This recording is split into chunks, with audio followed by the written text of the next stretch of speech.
माना जाता था कि कई करोड़ वर्ष पहले मंगल ग्रह के आकार का एक पिंड हमारे ग्रह पृथ्वी से टकराया था।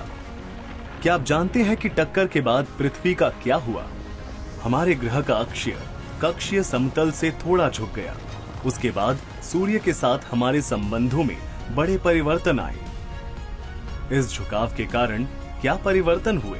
आइए इस वीडियो के माध्यम से पता लगाते हैं।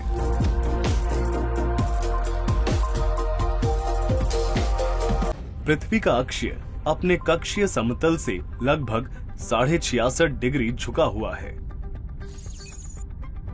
यह सूर्य के चारों ओर अपने परिक्रमण के दौरान अपने अक्षीय झुकाव को बनाए रखता है। इस झुकाव के कारण विभिन्न क्षेत्रों तक पहुंचने वाले सूर्य के प्रकाश की मात्रा में पृथ्वी की स्थिति के साथ परिवर्तन होता है। उत्तरी गोलार्ध में पृथ्वी के झुकाव के कारण उत्तरी गोलार्ध जून में सूर्य के सामने आता है। इसका अर्थ यह है कि उत्तरी गोलार्ध विशेष रूप से कर्क रेखा दक्षिणी गोलार्ध की तुलना में अधिक सूर्य का प्रकाश प्राप्त करेगी और गर्म हो जाएगी। इसलिए इस समय उत्तरी गोलार्ध में गर्मी का मौसम होता है। चूंकि उत्तरी ध्रुव लगातार सूर्य की तरफ झुका होता है, इसलिए उत्तरी ध्रुव रेखा के बाद वाले भागों पर 6 महीनों तक लगातार दिन रहता है। परिणाम स्वरूप विषुवत वृत्त के उत्तर में स्थित स्थानों में लंबे दिन और छोटी रातें होती हैं। उत्तरी गोलार्ध में 21 जून को सबसे लंबा दिन होता है। इस घटना को उत्तर अयनांत कहते हैं। इसके साथ ही दक्षिणी गोलार्ध को सूर्य की किरणें ज्यादा नहीं मिलती, इसलिए यहां सर्दी होती है। दक्षिणी गोलार्ध में 21 जून को इसका सबसे छोटा दिन होता है।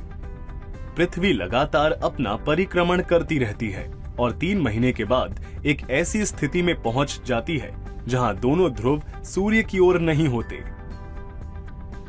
सूर्य विषुवत वृत्त पर सीधा चमकता है और दोनों गोलार्धों को समान मात्रा में सूर्य का प्रकाश प्राप्त होता है। चूंकि दोनों गोलार्धों को समान मात्रा में सूर्य का प्रकाश प्राप्त होता है, इसलिए दोनों में समान दिन और समान रातें होती हैं।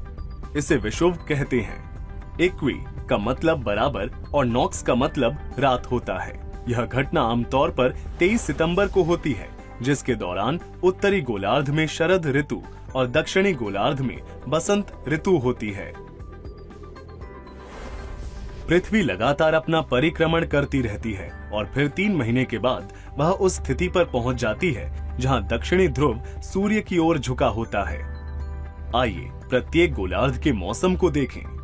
अब दक्षिणी गोलार्ध विशेष रूप से मकर रेखा अधिक सूर्य का प्रकाश प्राप्त करता है, इसलिए दक्षिणी गोलार्ध में लंबे दिन तथा छोटी रातों वाली ग्रीष्म ऋतु होती है। अब उत्तरी गोलार्ध के बारे में क्या? चूंकि उत्तरी ध्रुव सूर्य से अधिक दूर होता है, इसलिए उत्तरी गोलार्ध को कम सौर विकिरण प्राप्त होती है। इसलिए उत्तरी गोलार्ध में लंबी रातों और छोटे दिनों वाली सर्दी होती है।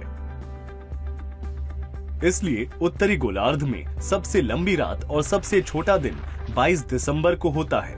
इसे दक्षिण अयनांत के नाम से जाना जाता है।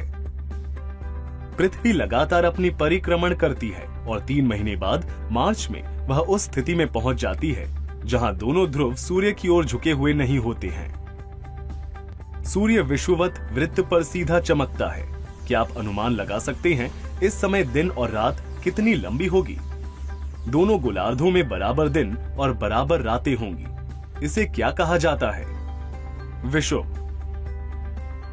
चूंकि 21 मार्च को दिन और रात बराबर होते हैं, इसलिए इसे मार्च विषुव भी कहा जाता है। इस अवधि के दौरान दक्षिणी गोलार्ध में शरद ऋतु होती है और उत्तरी गोलार्ध में वसंत ऋतु होती है। 3 और महीनों के बाद जून में पृथ्वी सूर्य के चारों ओर एक परिक्रमण पूरा करती है, जिससे यह एक वर्ष बन जाता है और वापस इस चक्र की पुनरावृत्ति होती है।